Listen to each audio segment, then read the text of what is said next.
Hey everybody, and welcome to another Cricut Craft tutorial. Before we get started, make sure you hit that big red subscribe button down below. I would love to have you as part of my crafty family here on YouTube. And you can also sign up for my email newsletter down below as well. I would love to have you there too. I do lots of fun updates over there on my newsletter. And that way you don't miss out on any of the fun crafty stuff that we do. And I have some free SVGs over on my website that you can check out as well. In today's video, I'm going to show you how easy it is to foil on cardstock. This is the easiest way to do this, and look at how shiny and beautiful this comes out. It's a super fun way to really add a touch of elegance to any of your cards or letters. Save the dates are great with some extra foil, as well as wedding invitations. We're really going to be able to add that little bit of sparkle to your life with some foil. So I'm going to list everything that I used down below in the links, and you can grab them there. Don't forget to use the code GET5 to save 5%. And let's get started. We're going to want to start in Design Space for this, and we're going to use some text to create this foiled look on our invitation. So what I'm going to do is just go ahead and start with some text. Now, again, your text is going to be totally different than what I'm putting on my card. I'm just doing something kind of random, but you can do this. These are great for wedding invitations and save the dates, but we're going to make a save the date today. So I'm just going to go into my system fonts, and I want to use like a really pretty font for the names. This actually is really, really gorgeous. And what I love is that the Easy Weed adhesive that we're going to use for this can cut really intricate cuts and work really, really nicely. So let's go ahead and use this. I'm going to use this letter spacing right here at the top to space this down a little bit, and we may still need to ungroup it, but we'll see how it looks once we've got it spaced down. That actually looks pretty good. I don't love the ends in this one, but I think it'll be okay. But you can always do whatever font you want. I want something really nice and swirly for this, but you can do anything that really kind of just makes you happy and goes with the style that you want to do. I get a lot of my fonts from dafont.com. Creative Fabrica is another great place, and fontbundles.net. I'll link everything down below for you guys so that you can easily find all these awesome fonts. There's tons of really great free fonts, and there's tons of great paid fonts. Some of them you can get for as low as $1. So there's lots of great options. Hello is another really gorgeous font that you could use. This one clearly we would need to ungroup because the spacing is really, really tight on this one.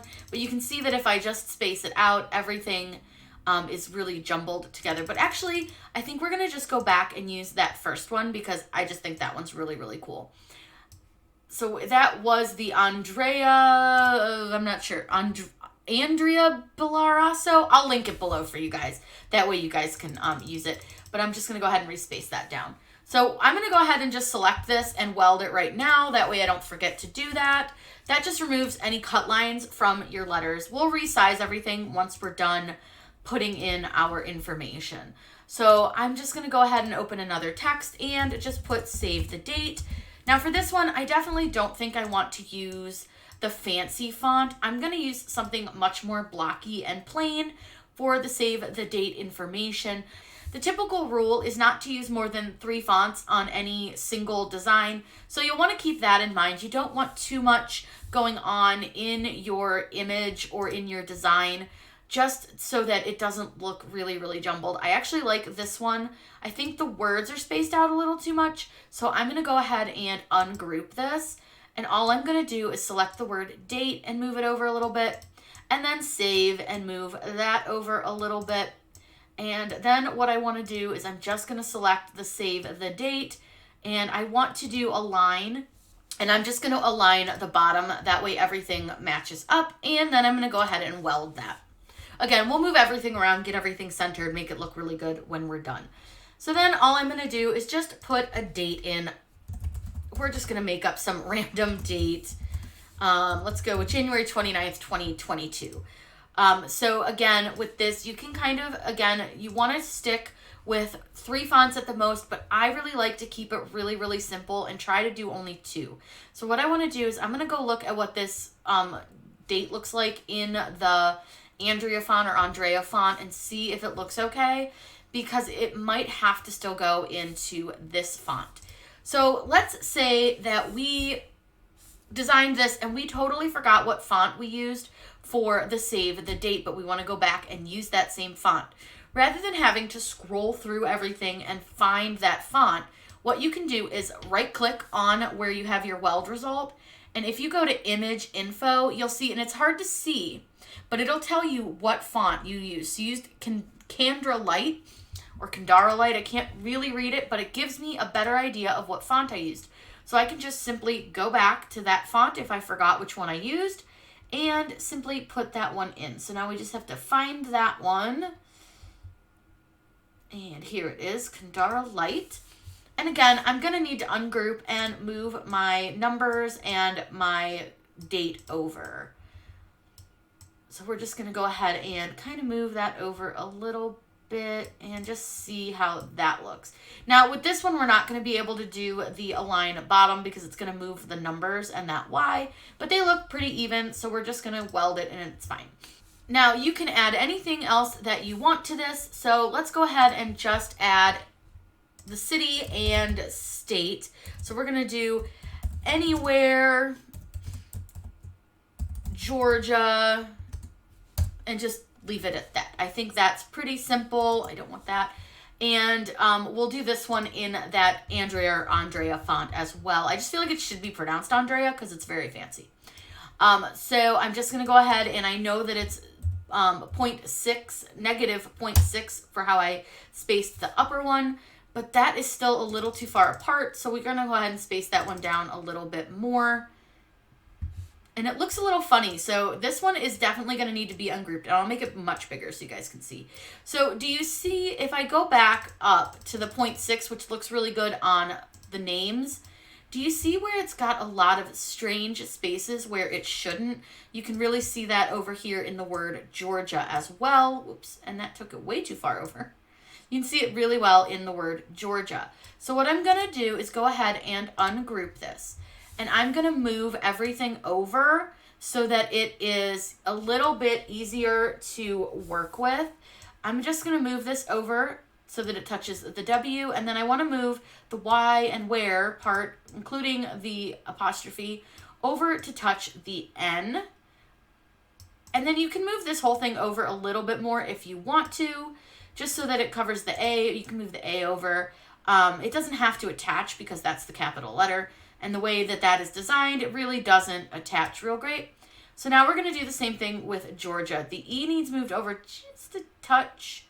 It's just not quite where it should be. And then we're going to go ahead and move the GIA over to the R.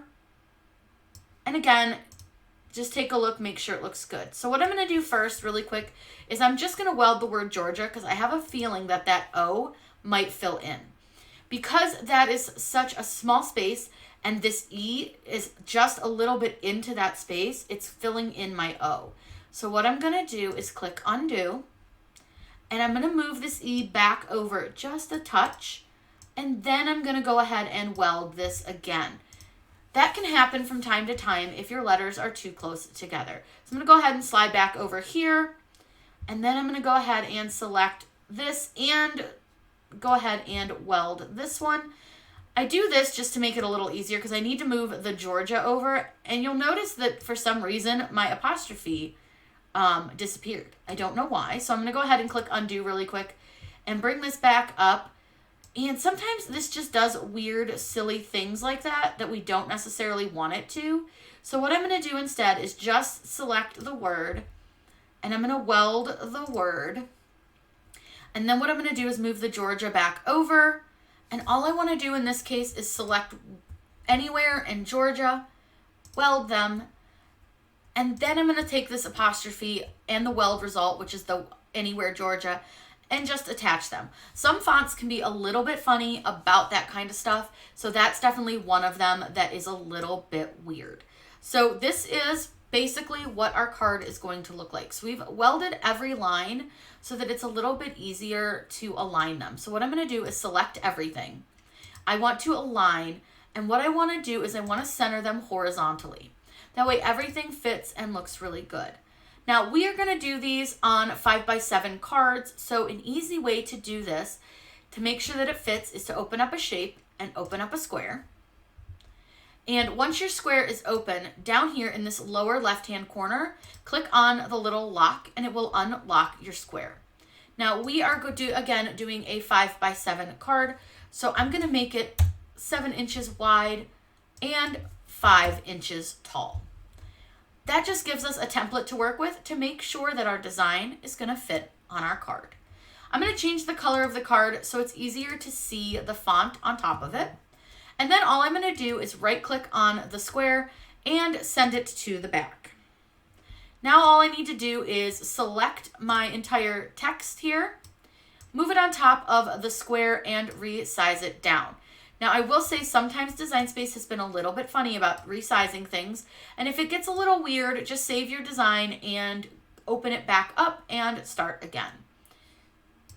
That looks really, really good, and we already have the cards ready to go in the 5x7 size. So what you can do is just make sure that it fits and you're happy with the size that you have. The next thing you want to do is make sure that you attach all of your lettering together. The reason that you want to do this is that it's going to keep everything within the size that you have it and in the same order that you have it, because you want everything to stay the way we have them.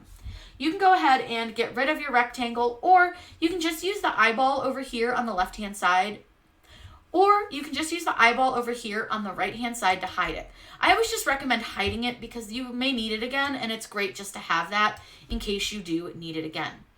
Now, because we're cutting this on an adhesive HTV, we do actually need to mirror this. So what I'm going to do, instead of mirroring it on my Make It screen, is do it on the canvas. So what I'm going to do is click Flip, which is right at the top, right about the center, and I want to flip it horizontally. What that does is it just mirrors your image on your canvas rather than waiting until you hit Make It and maybe you forget, or CRICUT Design Space decides that it forgets to mirror itself. So now all we have to do is hit Make It. Once we've done that, it's going to give us our design.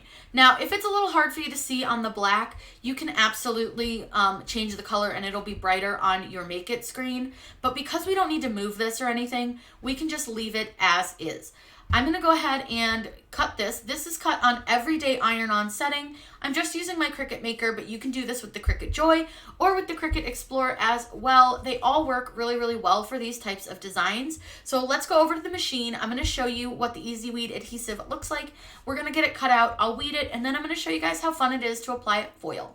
So this right here is your Easy Weed adhesive, and you're going to be able to tell this apart from a lot of other things based on the fact that it's very frosted. It has one super shiny side and a very dull side. The dull side has a texture to it, and the shiny side is very, very smooth. So when you lay this down, you want this dull side up, and I'm just using a scrap piece, so I'm just going to lay this down on my mat. And I have plenty to work with. I just want to make sure that it's lined up with the top of my mat. And yes, I know I'm using a blue mat, but don't worry, it's sticky, so it's fine.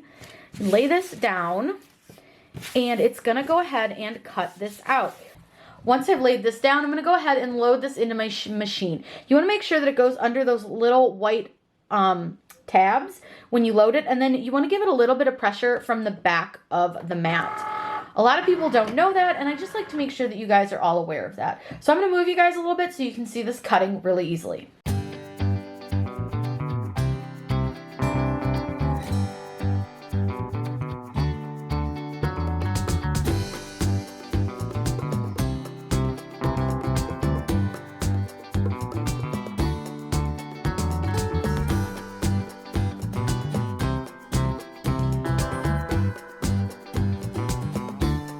We're ready to weed, so a quick tip when weeding this product is to weed it on something dark. It's a little bit hard to see the design, so you want to weed it on something nice and dark that will help you see your design. Now I'm using my ring light to give me a little extra boost of light, but it is important to use some bright overhead light. It can really, really help with weeding. I'm going to try to give you guys the best view I can of this, but this is not going to be the easiest thing to weed. So I'm going to try to take my time, and I'll let you guys watch me weed.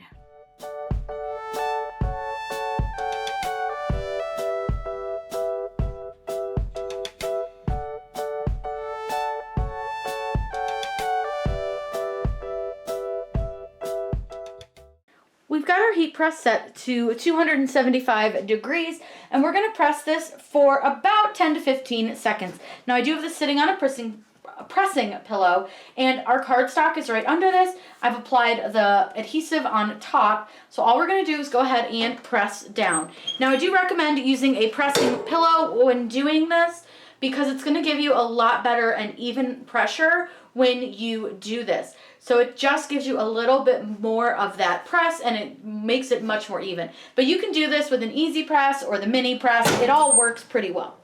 So now what we're going to do is go ahead and peel off our carrier sheet, and you'll see that you have some shiny left on your page. And I'll move this up so you guys can see. Do you see the shiny? That is the adhesive. So now I'm going to go ahead and place this back on my heat press. I need to set my heat press a little bit higher. I found with the paper that using about, I want to say like 300, a little bit below. It's anywhere between 285 and 310 to press this. I'm going to go with 295, and again, it's about 15 seconds. So we'll go ahead and just set that. I'm going to let my heat press heat up a little bit more. But while it does that, I'll show you. All I've done is cut my foil to fit over top of my card. So all you'll need to do is lay your foil on top of the adhesive. Make sure that it's covering all the adhesive, and I just give it a little bit of a smooth. And because the adhesive's still a little bit warm, this should hold down pretty well. You can always use a little bit of heat tape if you need to as well, but adding cardstock and foil together is such a fun way to use these StarCraft Electrofoils. I'm going to let this finish warming up, and then we can press this. Now that our heat press is ready, we're just going to go ahead and press this down. And again, this is about a 15-second press, so you're going to want to let this sit again with firm pressure. Once it beeps, we'll lift this up, but we need to make sure that our foil cools before we peel it off. That's a really important step that a lot of people miss, and it ends up messing up your foil. So I'm going to go ahead and open my press. And the static cling got my card, but that's okay, it's fine. I'm going to let this cool down. I'm going to turn my heat press off. I'm going to move this over to my table, and then I'm going to peel it off for you guys. Now that we've let this completely cool, we are okay to peel off our foil. So one thing you want to do is you want to make sure that you peel this off in one fell swoop, kind of like ripping off a Band-Aid. So what I do is I grab a corner where I can still hold down the cardstock with my finger, and then I just pull the foil off. And now we have this beautifully foiled save the date. Isn't that gorgeous? I love how this came out. I will say the next time I do this, I think I would use a little bit of a thicker font, only because when you do the adhesive, it does spread a little bit. So the words aren't as thin as I would have liked them to be, and they did fill in some of the tinier holes, but this is so pretty, and it was so easy to do. This really is gonna add a little bit of elegance and fun to any of your cardstock projects, and you can see how nice that foil looks on there. It's even. Oh, it's so cool. And this was really, really easy to do with the StarCraft Electrofoils and Caesar Easy Weed adhesive. The StarCraft Electrofoils come in a ton of colors and finishes, and you can check them all out at the link down below. Don't forget to use the code GET5 to save 5% when purchasing. I am so excited for the way that this came out. I think this is going to be really a game changer in making any cards that I make, because you can add this to all sorts of really fun things. So keep in mind, the foil and the adhesive is not just for fabrics. You can absolutely use this on paper and really step up your game. If you guys have any questions, please let me know in the comments down below. I'm always happy to answer those for you. Make sure you subscribe to my channel. I put out new videos all the time, and I would love to have you as part of my crafty family here on YouTube.